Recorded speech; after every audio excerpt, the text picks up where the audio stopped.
Hello বন্ধুরা, আশা করি সবাই ভালো আছো। ওদের গরম শেষ, তাই তো সমাজের সবাইকে শুভেচ্ছা। যারা যে কোনো পার্টি করো না কেন, সবাই ভালো থেকো, সুস্থ থেকো।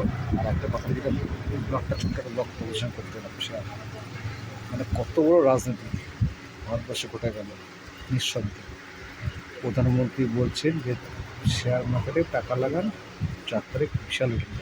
পেপারও রয়েছে, সবাই কিন্তু জানি না আমরা। এক্সিট পোল কী দেখালো, বিশাল বিশাল এক্সিট দেখা যাচ্ছে। টিএমসি বলুন, পুরো ভারতবর্ষের সব জায়গায় এক্সিট যা দেখালো যে সংঘর্ষটা নিয়ে সবাই আসছে ইন্ডিয়া, বিজেপি পশ্চিমবঙ্গে আসছে।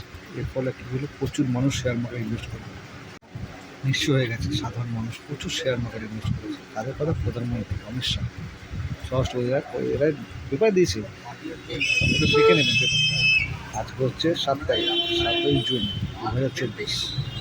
মানে কত বড় রাজনীতি, কত বড় একটা স্ক্যাম ঘটে গেল নিঃশব্দে ভারতবর্ষ। মানুষের প্রচুর মানুষ ঢেকে আজকে নিঃস্ব হয়ে বুঝতে পারে। 30 লক্ষ কোটি টাকা ভাবা যায়।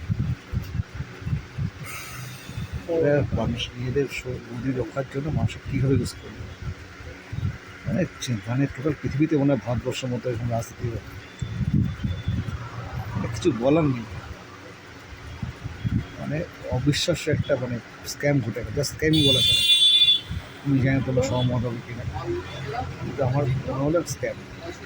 আজকে বলিউড নিঃশব্দ চুপচাপ রয়েছে, কত তারা প্রচার করেছে, কত চলে যায় হিন্দি। এমন অবস্থা, হাতে পায়ে ধরতে হচ্ছে কুমার চন্দ্রমণি, তাদের হাতে পায়ে ধরছে প্রধানমন্ত্রী হওয়ার জন্য। উনি তো বলেছেন যে 75 বছর হলে কেউ আর কোনো মন্ত্রিত্ব থাকবে না পারে।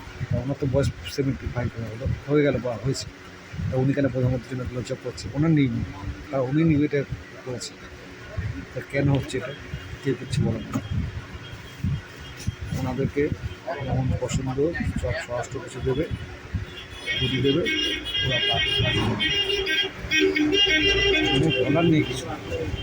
সবাই একটু ভাবুন, ভারতবর্ষের মনে একটু ভাবুন, এত বড় স্ক্যাম হতে পারে ভারতবর্ষ।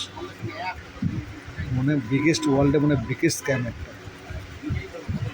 আমার এইটুকু বলা আছে, আপনারা ভাবুন, ভাবুন আর চিন্তা করুন নিজের জন্য, নিজের পরের জন্য ভাবুন। ভাবলেই কিছু রাস্তা বেরোবে। ভালো থাকবে।